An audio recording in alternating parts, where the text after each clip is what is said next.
At my sister's wedding, they handed me nothing but a dry piece of bread. My mother sneered, "That's all you deserve." My sister smirked, pathetic as always. When the speeches started, I took the mic and said, "Let's watch something special." The screen lit up, their faces went pale, and my sister screamed, "Turn it off." While 200 guests sat frozen. You're at your own sister's wedding, a 5-star, no expense spared affair dripping with crystal and champagne. But when you finally find your seat, it's not just at a forgotten table by the emergency exit, it's a single, dry piece of bread. That's all they thought you deserved. That's how much they wanted to hurt you. My mother, draped in pearls, leaned in with a smile that was pure poison. "This is enough for you, my dear," she hissed. And my sister, the glowing bride in her designer heels, swept past, glanced at my pathetic little table, and whispered one word, "Pathetic." I was alone, of course. No place card, no wine, not even a name on the guest list, just that stale, humiliating piece of bread. In that moment, I had two choices. I could walk out, hide in the bathroom, and let them win, just like they always expected. Or I could remind them exactly who they were dealing with. So I waited. Through the endless ceremony, through the sickeningly fake speeches about love and unity. And when the microphone started making its rounds, I stood up. Calmly. "Let's watch something special, shall we?" I said. The lights dimmed, the screen flickered to life, and with one click, their perfect world began to absolutely crumble. What played wasn't just a video. Oh no. It was a confession. A betrayal. A secret they thought I'd never, ever discover. My sister's hands started shaking. My mother gasped. The groom froze, the color draining from his face. Every single guest just stared, wide-eyed, horrified.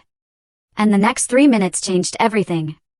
You might think this is just another family drama, right? You'd be wrong. This is the raw, ugly truth behind a picture-perfect wedding.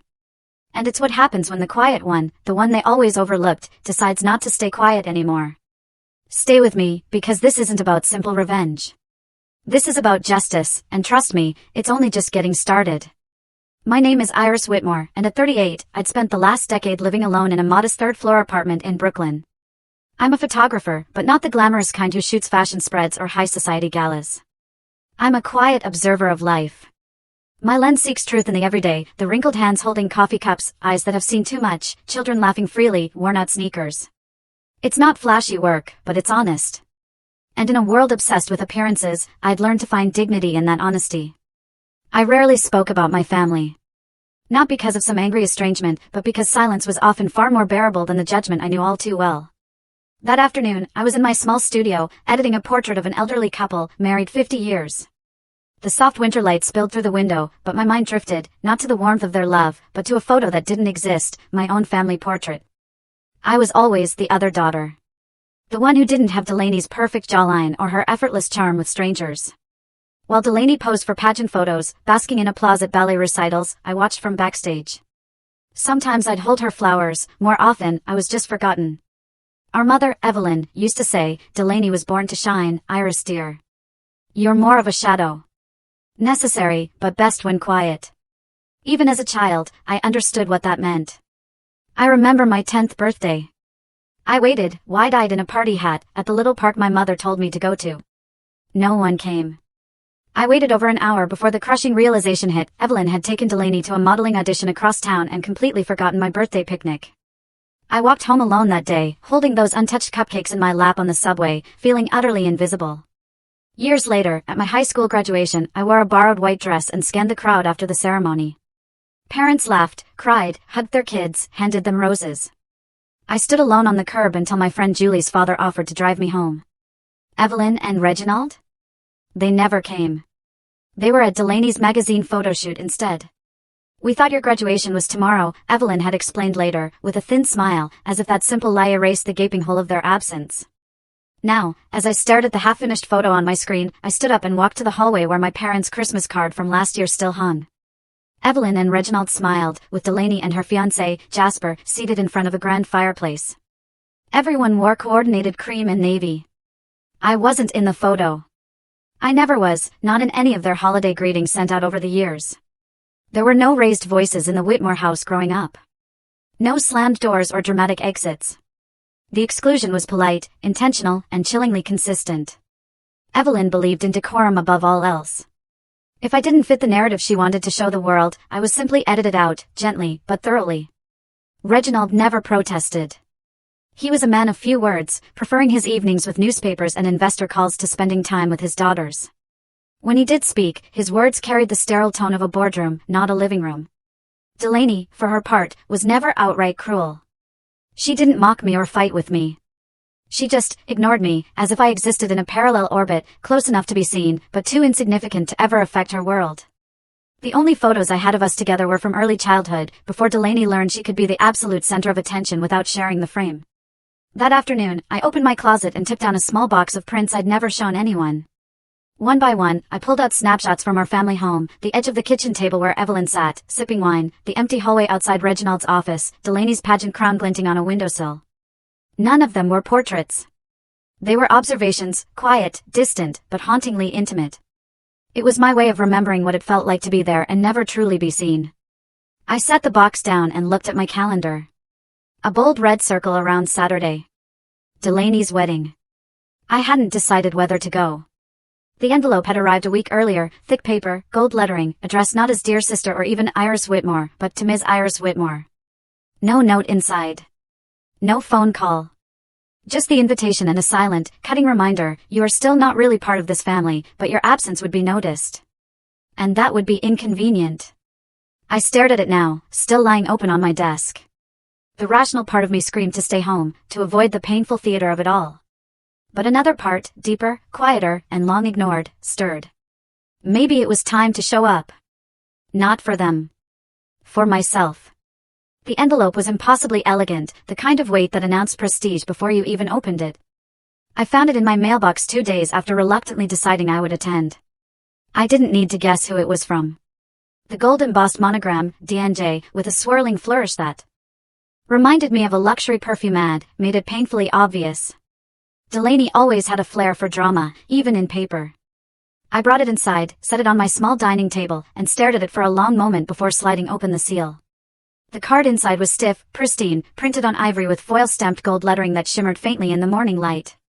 The Whitmore and Langston families cordially invite you to celebrate the wedding of Delaney Marie Whitmore and Jasper Elliott Langston. The ceremony would be held at the historic Baystone Grand Hotel in Boston, followed by a reception in the Versailles Ballroom. Black tie. Champagne only. I leaned back and exhaled slowly.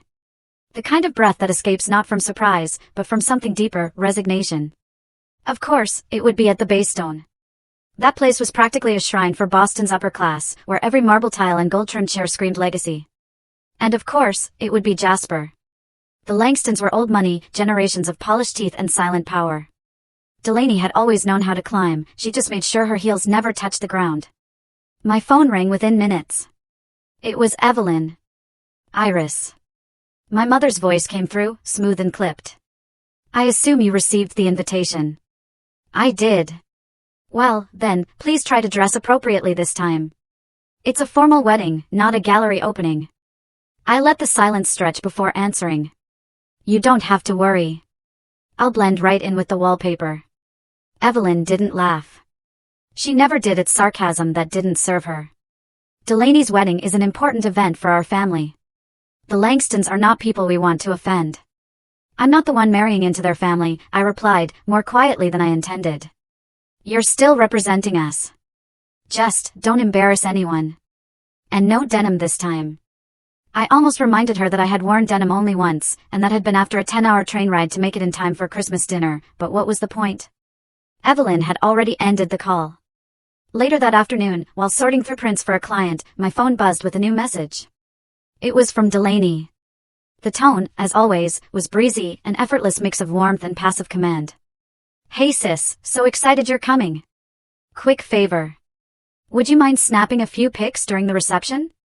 Nothing fancy, just candid moments. You know, you've got the best eye, and we figured since you're family, it'd be super meaningful. And free, of course. Haha. I stared at the screen. I could almost hear the way Delaney's voice would rise slightly on the word free, as though it was a joke, as though it wasn't entirely expected. My fingers hovered over the keyboard. For a moment, I considered declining outright, but I knew what that would trigger. A call from Evelyn, a passive-aggressive tirade about my selfishness, about how you never do anything for your sister, even though she's always included you. It would turn into a conversation I had already played out in my mind 100 times. So, I replied politely, but firmly, I appreciate the thought, but I'd like to attend as a guest this time. Delaney never responded. That evening, the sun dipped below the Brooklyn skyline in a wash of amber and steel. I was pouring tea when my phone rang again. Unknown number. I answered cautiously. Miss Whitmore, this is Sylvia Renner's assistant. I'm calling on behalf of Clarion Gallery. My heart skipped. We're pleased to inform you that your work has been selected for our spring showcase, Portraits of Solitude. Sylvia loved your submissions. She said, your eyes unflinching.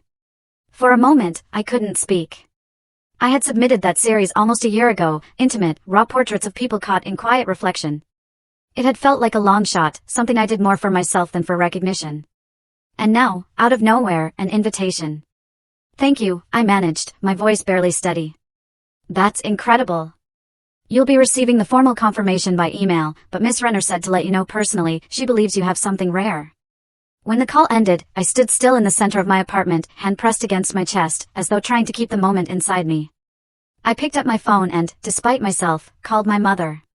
It rang 3 times before Evelyn answered. Hello. Hi, Mom, I said. I just wanted to share something. I got accepted into Clarion's spring show. Sylvia Renner herself chose my work. There was a pause, just long enough to leave a bruise. That's nice, Iris. Listen, I'm in the middle of finalizing some seating plans for the wedding. Can we talk later? The line went dead. I lowered the phone slowly, then placed it down without a sound. A golden wedding, a golden opportunity. 2 invitations, one handwritten in art and effort, the other mass-printed and sealed in silence. I knew which one mattered more. The Baystone Grand gleamed beneath the pale winter sky, its towering facade flanked with white columns and gold-trimmed doors that glinted in the morning sun. I stepped out of the hired town car, my emerald green dress brushing against my calves as a cold gust swept through the hotel courtyard. The dress was modest, no sequins, no lace, just clean lines and quiet elegance, like everything I chose. I adjusted the strap of my purse, steadying myself before walking through the ornate revolving doors. Inside, guests milled about the cathedral-style lobby, all dressed in layers of wealth. Men in tuxedos, women in designer heels that clicked against the marble floors. Conversations floated in the air, crisp with laughter and polite compliments. I stood quietly, my eyes scanning the floral arrangements that trailed up the grand staircase. White lilies, of course. Delaney always liked symbolism, especially when it made her look innocent. A young woman in a black headset approached me with a clipboard and a rehearsed smile. Miss Whitmore, welcome. If you'll follow me, I'll show you to your table. I nodded and followed, my heels soft against the carpeted hall as we passed the glittering ballroom entrance. I assumed my seat would be near the back. I wasn't naive. But when the attendant led me down a narrow corridor, past the main reception doors and toward a far corner near the emergency exit, I felt my stomach sink. Here you are, the woman said, gesturing toward a round table set for one. A single name card sat in front of an empty plate, Iris Whitmore. The table was tucked beside a coat rack and a glowing red exit sign. It was removed just enough from the main room to feel forgotten, but close enough to still hear the string quartet playing inside. The other tables were adorned with candles, gold-trimmed menus, crystal glasses. My table had none of it. I sat down slowly, adjusting the hem of my dress over my lap. I noticed it then, a small porcelain plate placed at the center of my setting. On it, a single piece of dry bread. No butter, no garnish, no explanation. I blinked. Surely, it was a mistake. I looked around, searching for a server. Instead, I saw Evelyn. My mother glided toward me like a swan through still water, dressed in silver satin and pearls, her hair in a flawless chignon. She wore a smile that never quite touched her eyes. Darling, Evelyn said, with syrup in her voice. So glad you could make it. You look comfortable. I met her gaze, but said nothing. Evelyn leaned in slightly, lowering her voice just enough to remain inaudible to passers-by. I see you found your place. With your career and freelance photography, I imagine this meal is rather appropriate. Simple, humble. Her hand gestured toward the bread as if she were presenting a delicacy. This is what you're used to, isn't it? My jaw tightened, but I kept my face still. My mother stood there a moment longer, then turned and walked away without waiting for a reply. A few minutes later, the music shifted. Delaney appeared near the ballroom entrance in her custom wedding gown, a cascade of satin and hand-stitched lace. She was stunning, radiant, the picture of composed grace. The crowd inside erupted in polite applause. As the bride made her rounds, she eventually floated toward the far end of the corridor. When she reached my table, she tilted her head with the sweetness of someone offering condolences at a funeral. "Hello, big sister," Delaney said, her lips curling into a delicate smile. "You made it." "I did." Delaney glanced at the plate. Then at the chair. Then back at me. "Your dress, charming. Very minimalist." There was a long pause. "You know," she added, lowering her voice, "I always admired how you managed to make everything look so affordable. It's a gift. You make even the most ordinary things look cheaper." I stared at her. "You've never really understood presentation, have you?" Still, I said nothing. Instead, I reached into my small handbag and slowly pulled out a small black USB stick. I didn't raise it in defiance, didn't wave it like a threat. I simply placed it in my lap, my thumb resting lightly on its smooth surface. Delaney's smile faltered for the briefest second. "Well," she said, her voice tightening. "Enjoy the evening." I nodded. Delaney turned and walked back into the ballroom, her train catching briefly on the leg of a gilded chair before it snapped free. Left alone at my table beside the fire exit, I looked once more at the dry piece of bread on the plate before me. I didn't touch it. Instead, I turned my gaze toward the ballroom lights and waited. Not for food, not for conversation. But for the moment when silence would mean more than anything my family had ever spoken aloud. The coldness of that bread hadn't left my mind. Not its dryness, not the deafening silence that came with it. As I sat alone near the fire exit, my fingers curled lightly around the small black USB in my lap. I felt the weight of a decision that had been days in the making, whether or not I would ever use what I had captured. And now, in the quiet just before the speeches, my mind drifted back to the night it all began to take shape. It had been 3 weeks earlier, at the Langston family's private engagement party for Delaney and Jasper. Hosted in the rooftop lounge of an elite hotel overlooking Boston Harbor, the event had been less a celebration of love and more a display of pure legacy. Delaney had insisted I bring my camera. Not as a professional, of course, she'd said with a breezy laugh, just for a few candid shots to make Mom happy. I'd shown up with my smaller rig, more out of habit than obligation. I didn't want to make a scene, and I had long ago learned to choose my battles. Most of the night, I stayed in the corners, capturing blurred moments through glassware, children chasing each other under chandeliers, Jasper making polite rounds through guests who whispered his name like royalty. I knew how to be invisible, and I preferred it that way. My lens gave me cover. My silence gave me power.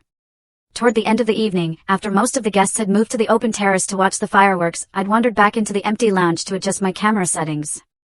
That's when I saw Delaney. Alone near the bar, her phone lit up in her hand, her expression drawn tight. She didn't notice me behind the glass column. Instinctively, I raised my camera, adjusted the focus, not to photograph, but to observe. Delaney was typing quickly, her brows furrowed, lips pressed. Then she paused, read something, and a slow, private smile spread across her face.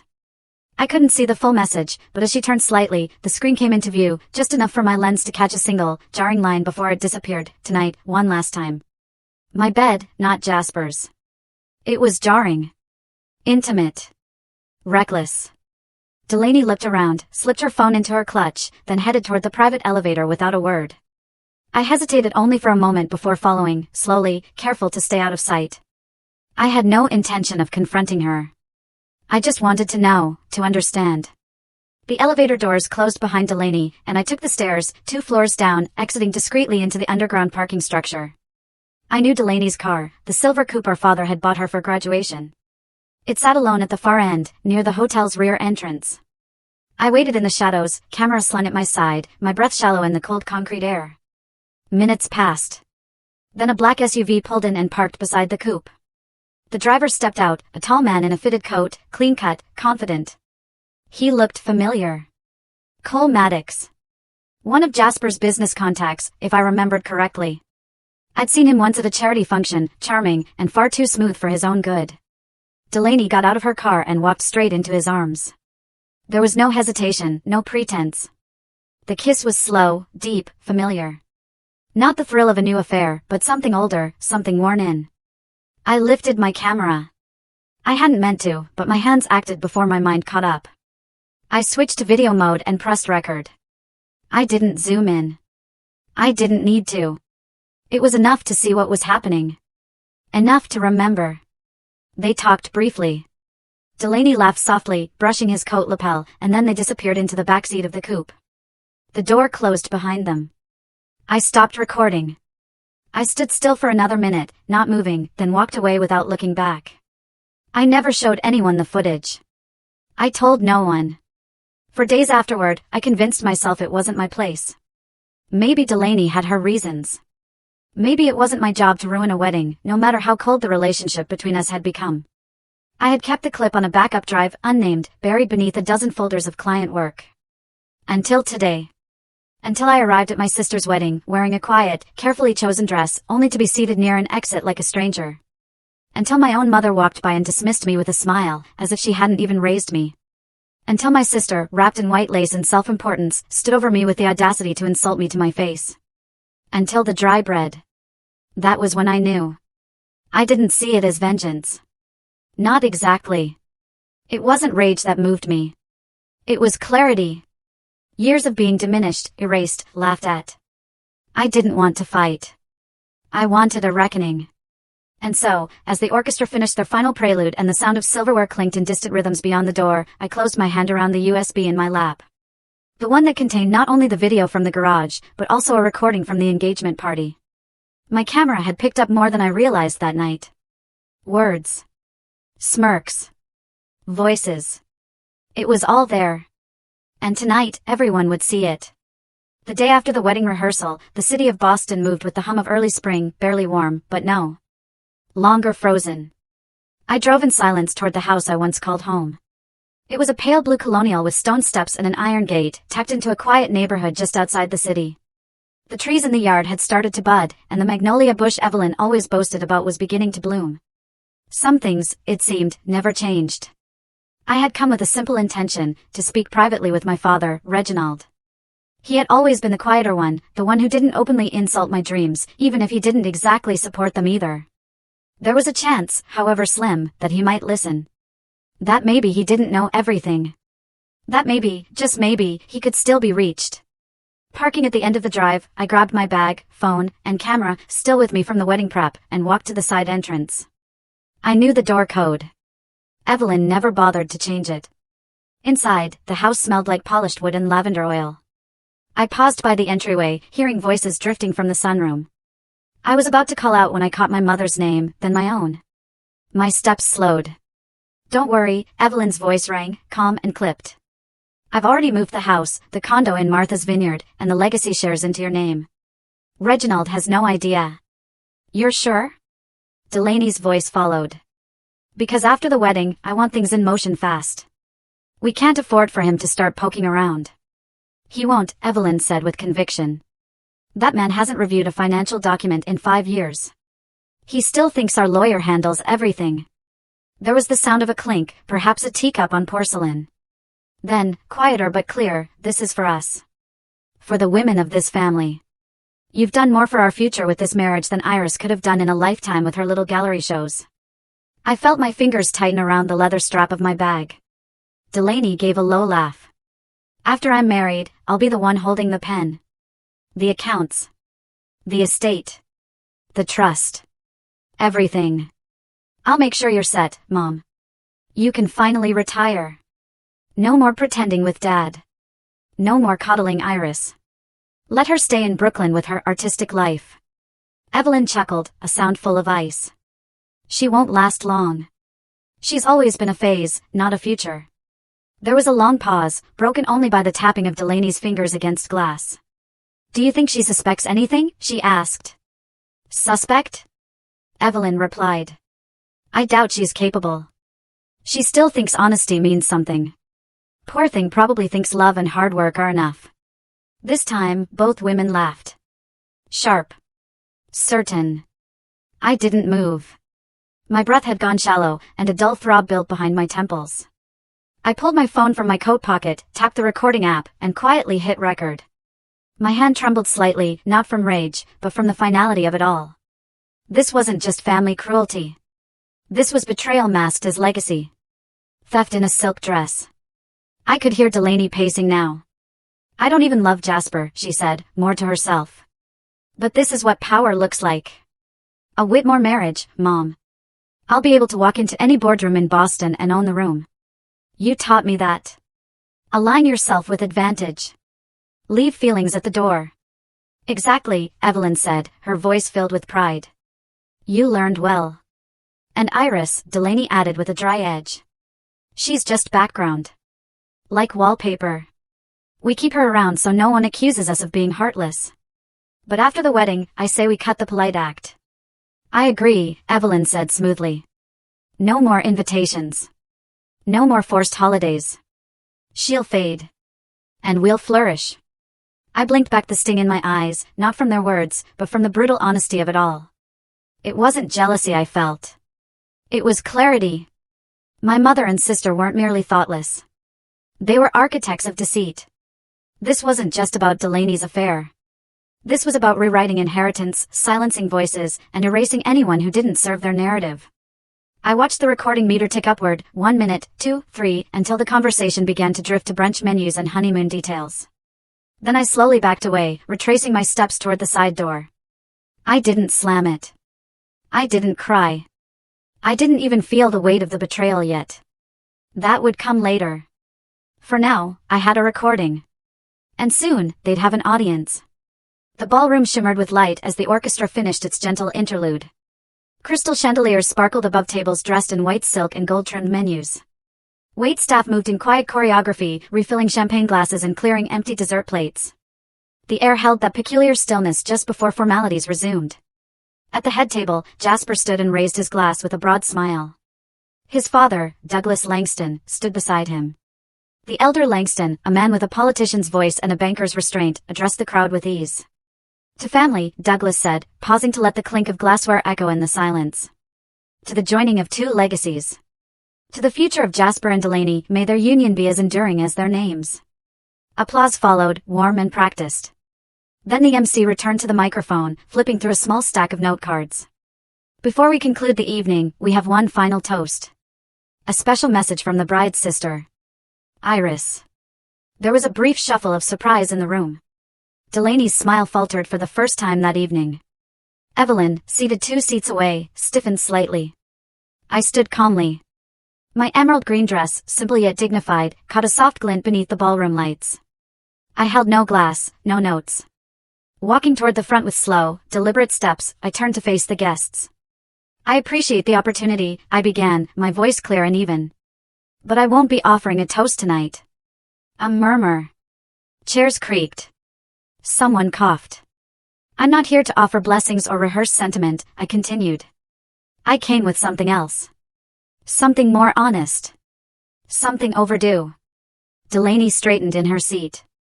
What is she doing? She whispered harshly to Evelyn. I held up a small black USB drive between my fingers and handed it to the technician near the stage. I'd like to share a video, I said simply. Please play it. The lights dimmed. The screen descended behind the head table. The room shifted from polite curiosity to restrained tension.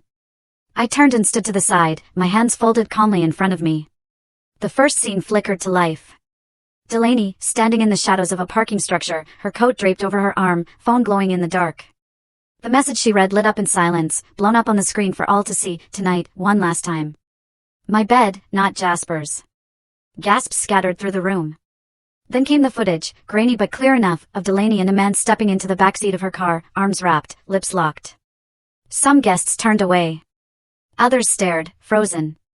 Jasper sat unmoving, his knuckles white against the tablecloth. The scene shifted. This time, audio played. Evelyn's voice echoed through the speakers, precise and chilling. I've already moved the house, the vineyard property, and the shares into your name. Reginald has no idea. Delaney replied with a bitter chuckle. After the wedding, everything's mine. You can retire, Mom. I'll take it from here. From the shadows of the crowd, Reginald Harrison rose slowly, his eyes locked on the screen. The ballroom had gone completely silent. Delaney stood suddenly. Turn it off, now. Her voice cracked in panic. That's private. This is doctored. This is slander. But the video played on. Evelyn's laughter joined Delaney's, the sound of greed disguised as maternal pride. A blueprint for betrayal, drawn out for all to see. Then, before the screen faded, a final voice echoed into the darkened ballroom. "That's enough," said a familiar voice. But it wasn't from the speakers. All heads turned as Cole Maddox, dressed in a dark suit, stepped forward from the side entrance. Real. Present. Not a recording. He moved toward the front of the room with calm precision. Delaney's eyes widened in disbelief. Her complexion drained of all color. "What are you doing here?" Cole ignored her.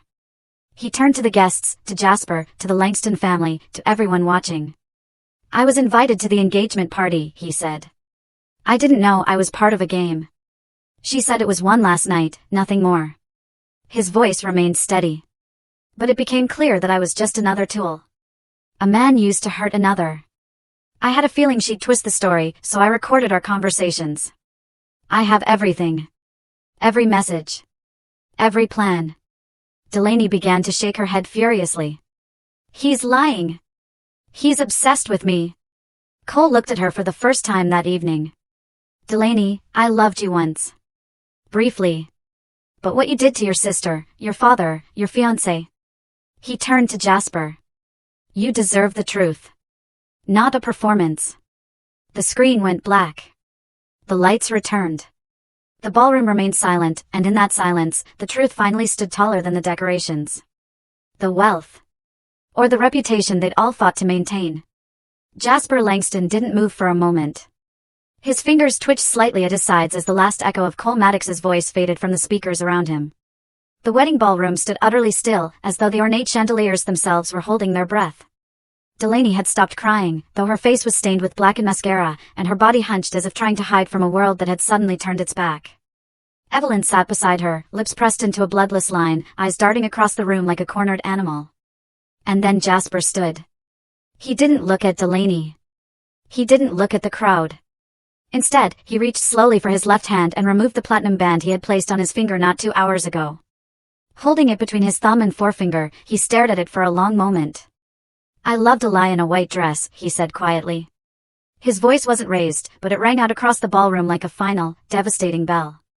He placed the ring down gently on the linen-covered table and turned to his parents.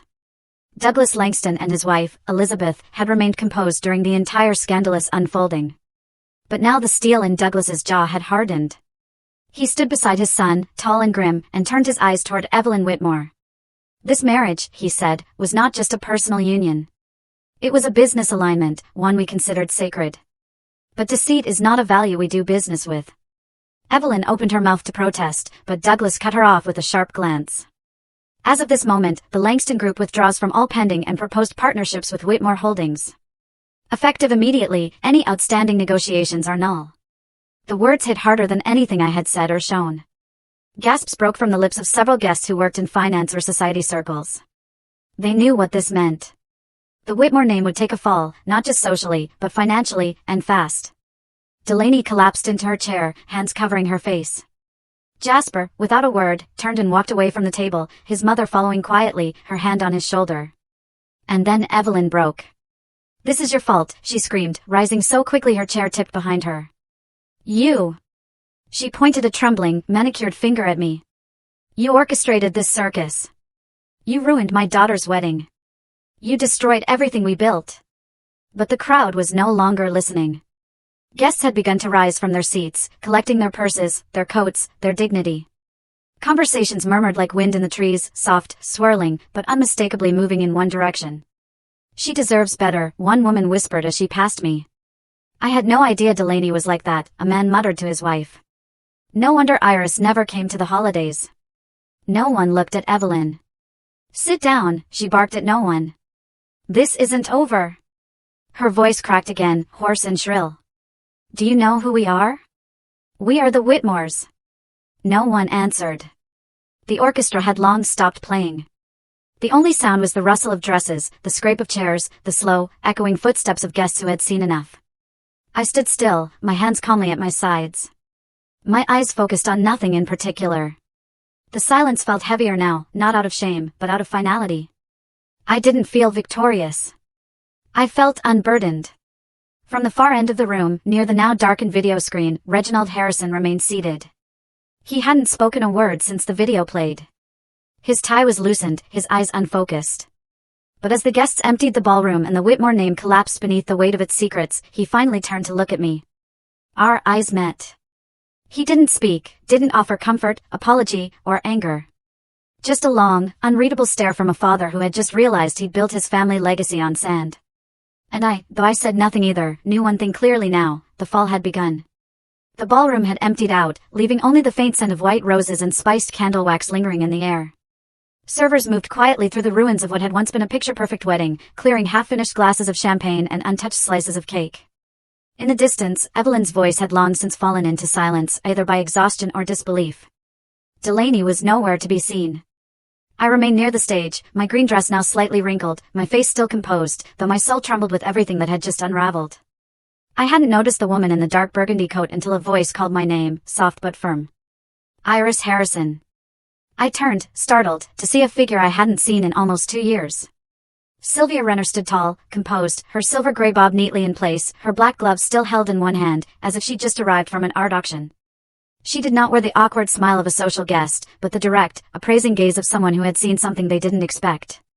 Sylvia, I said, barely masking my surprise. I didn't know you were here. I wasn't invited, Sylvia replied with a wry smile. But someone close to me was.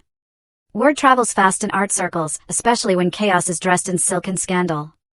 I wasn't sure what to say. The last time we had spoken, Sylvia had delivered a rejection with her signature grace. Your technical skills are sharp, she'd said at the time. But I don't feel the soul in your work. I need rawness. Something that dares to hurt. It had stung, even though I'd nodded respectfully and thanked her.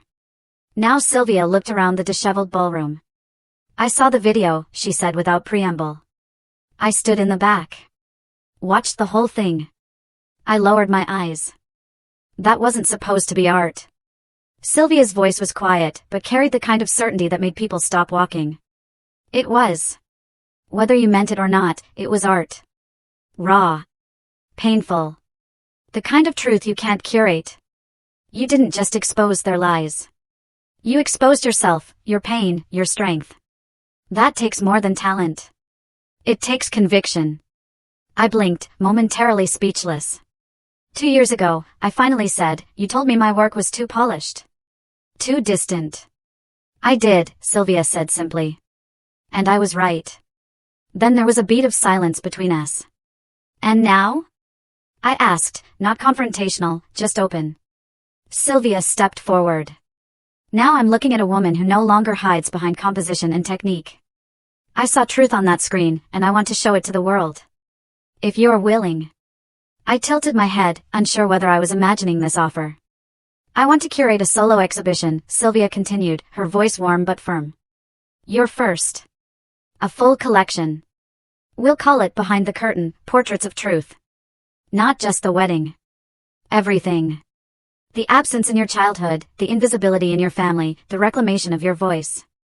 I felt my breath catch in my throat. Of all the things I had prepared myself for after that night, the backlash, the blame, the shame, this was not among them.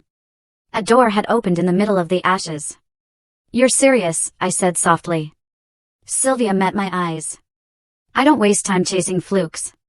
What you showed today wasn't a moment. It was a culmination, and it deserves a stage. For a moment, I didn't answer. My eyes drifted to the far end of the room where my father still sat alone, head bowed.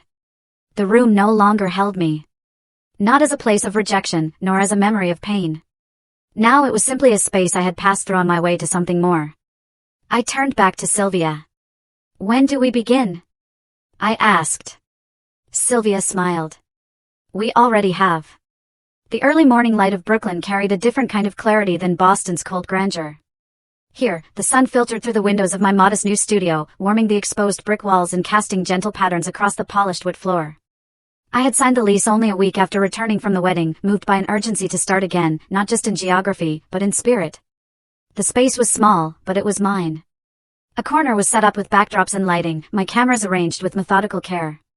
A second-hand coffee machine hissed in the corner, filling the room with the earthy scent I had always associated with quiet focus. On the wall opposite the entrance, I hung 3 photographs, portraits taken in the moments no one thought I was watching. One showed a child with mud-streaked cheeks laughing in a Bronx park. Another, an elderly woman on a bench with hands folded in prayer. And the last, unfinished yet, was a close-up of my own reflection, shadowed by the sunlight cutting through my window. It wasn't perfect, but it was real. At first, the phone barely rang. Walk-ins were rare. Those who did inquire often paused awkwardly, eyes flickering with recognition, as if trying to place me. Some whispered. One client, after an initial booking, cancelled with a vague message, "Some things came up." I didn't need to ask. I knew the story had spread farther than I imagined. Not the art, at least not yet. But the scandal. The viral headline, "Woman exposes cheating sister at wedding in front of 200 guests." News blogs had latched onto it. Social media platforms flooded with opinions. Some applauded my bravery, others called me vindictive. There was even a podcast episode titled "Family Secrets and Public Screens: The Iris Harrison Incident." It was surreal, and not always flattering, but I had made peace with that. Sylvia checked in weekly, encouraging me to focus on the upcoming exhibition. "Let the noise settle," she said. "It always does, and then your work will speak." And it did. The first real break came when an editor from Art Perspective Quarterly reached out for an interview. Not about the wedding, but about my series of photos titled Unseen. I hesitated, wondering if it was just another angle to sensationalize my story. But the editor surprised me. "What interests me," he said, "is the empathy in your lens. It's not just what you show, it's what you reveal by not looking away." Shortly after the article published, a quiet shift began. A retired jazz musician called to ask for a portrait. Then, a mother of 3 from Queens booked a session for her family's first photograph in 10 years. A small but respected art blog listed Iris as one to watch in 2020, noting her documentary honesty without the coldness of objectivity. My calendar began to fill, not rapidly, but steadily. And more importantly, the people who came wanted to be seen by me, not just photographed. They came because they had heard that Iris didn't edit away the wrinkles or stage perfection. She captured moments. Truths. The kind that stayed long after the shutter clicked. One evening, as I reviewed raw files from a shoot, my phone buzzed with a message from Sylvia, "Final gallery specs approved. Opening date set. Ready to show them?" I smiled. I glanced again at the photo of myself on the wall, half-shadowed, half-lit. Then I turned back to my work, my fingers steady on the keyboard. I wasn't hiding anymore. The new chapter hadn't arrived with a parade or an apology. It had crept in, quiet and certain, like light through an open window, and it felt like home. In the days following the wedding, the Whitmore name became something of a cautionary tale in the upper circles of Boston society. What had once been whispered admiration turned swiftly into loud disapproval, and Evelyn Whitmore, once the queen of chamber music luncheons and art fundraiser galas, found herself without a single invitation. It began with a cold silence. Calls she had grown accustomed to, weekly updates from event organizers, casual brunch confirmations, simply ceased. Then came the pointed removals. Her name was discreetly erased from the board of the Women's Heritage Society. A polite but firm letter arrived, expressing that, in light of recent family matters, the board had voted unanimously for her resignation. The Boston Evening Register printed a subdued but damning piece about the implosion of a once-admired socialite dynasty. Her longtime friend and social confidant, Helena Montgomery, refused to return any of her messages. Even her hairdresser canceled their standing Thursday appointments. Evelyn had always taught her daughters that appearances were everything. But no tailored dress or polished accent could shield her. Now, the video was everywhere. Not just the betrayal, but the gleeful cruelty caught in Evelyn's voice, speaking about me as if I were a stain on fine linen. It wasn't just scandal. It was evidence of character, and society was quick to turn away. Meanwhile, Reginald Whitmore faced the kind of blow that bruised more than ego. It cracked foundations. 3 major real estate development contracts were suddenly withdrawn. One, from a longtime investor based in Connecticut, cited uncertainty in leadership values. Another, a resort firm in Cape Cod, pulled out during final negotiations, stating a need to protect its brand. He tried to control the fallout, but the whispers followed every meeting. Isn't he the father? Wasn't that his daughter? What made it worse was the silence from his own household. Evelyn barely spoke, lost in her own storm of embarrassment and disbelief. And Delaney had disappeared from the house entirely. When she finally called him, her voice was hollow. "I need help," she said, and he barely recognized her. Delaney had always been the golden one, the pride of the family, the beautiful face of their ambition. But her fall was sharper than either of her parents anticipated. Jasper had not only ended the engagement publicly but refused to answer any further calls. His mother, Sylvia Langston, issued a swift and scathing press statement, clarifying that the Langston family had no ongoing or future affiliations with the Whitmores. The jewelry firm that sponsored Delaney's last campaign dropped her overnight. Modeling agencies ghosted her. Her agent refused to return calls. She still had her condo, still had her wardrobe, still had her high heels, until she checked her private savings account, the one she had created with Cole, the one that was supposed to hold enough to start over in case things with Jasper went south. The balance was zero. She blinked in disbelief and tried to log in again. Still zero. When she called Cole's number, it went straight to voicemail. The last message she received from him just a few weeks earlier had said, "Relax, beautiful. After the wedding, we'll be set." Now his social media had vanished. His apartment was empty. No mutual friends had heard from him. In a quiet, sterile moment inside her empty condo, she sat on the floor, shoes still on, and stared at the phone in her hand. Her mascara had long since smudged, her breath shallow, her thoughts starting towards something she had never dared imagined. She had been played. She had played everyone, her fiancé, her family, even me. But in the end, the one person she thought she could control had turned out to be playing her all along. She didn't cry, not at first. But as the hours wore on and her messages to Cole remained unread, the shock twisted into something darker. Her empire built on manipulation and beauty had crumbled in a single weekend, and there was no one left to help her pick up the pieces. Back in Boston, Evelyn stood at her kitchen window, stirring a cup of tea she wouldn't drink. Her reflection in the glass looked older, smaller somehow. She had once ruled over charity auctions and tea parties. But now the silence in the room was heavier than any social defeat. She had no gallery opening to attend, no press luncheon to host, no daughter to boast about.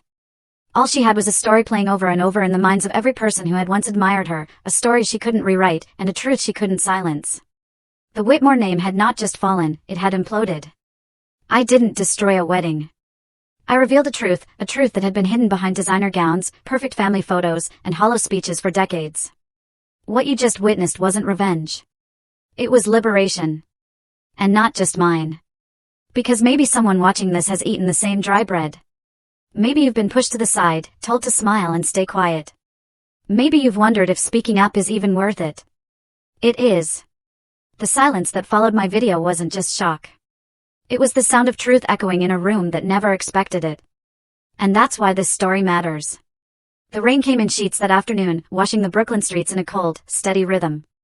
Inside the studio, I stood at the sink, rinsing developer trays while soft jazz played from the radio.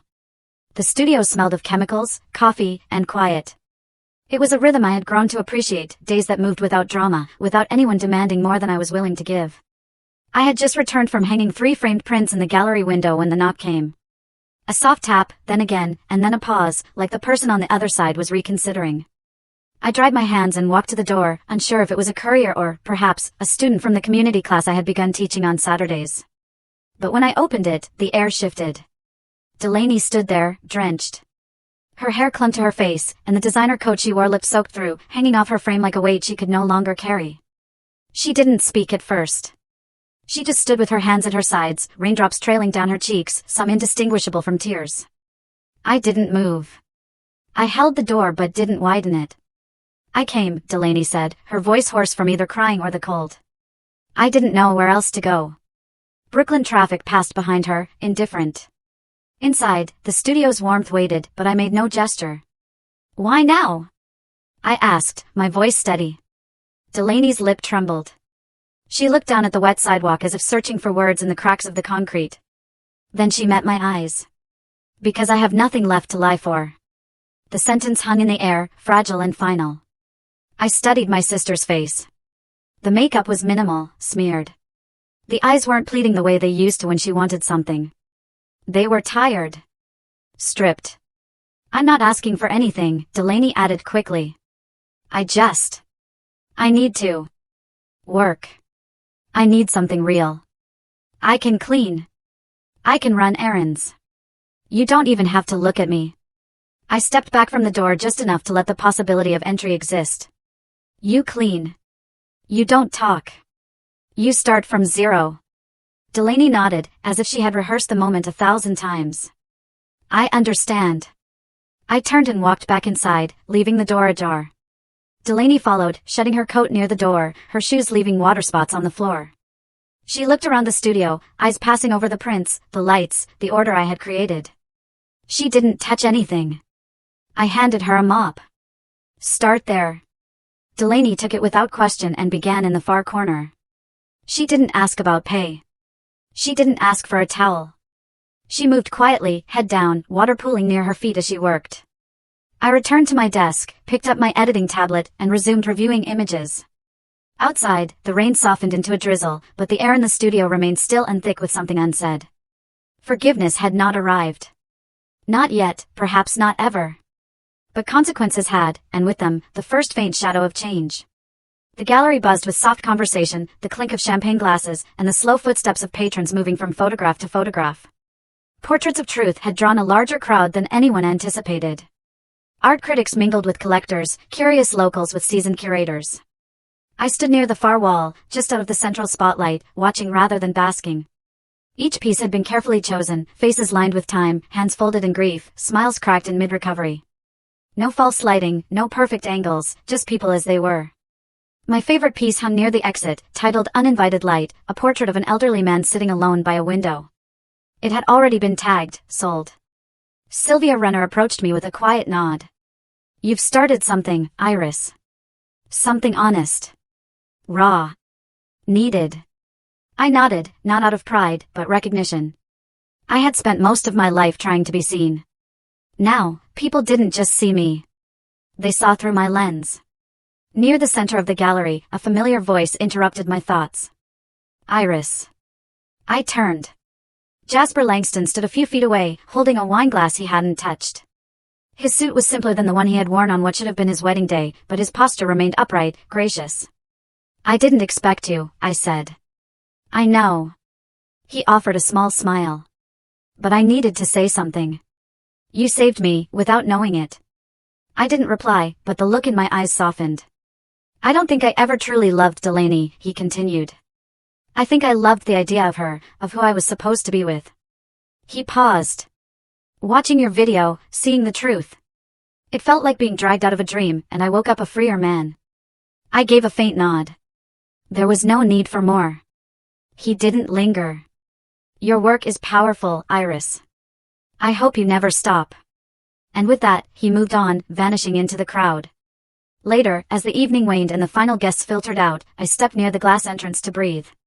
The city glowed beyond wet streets, reflecting gallery lights, passing taxis, muffled laughter from the bar across the avenue.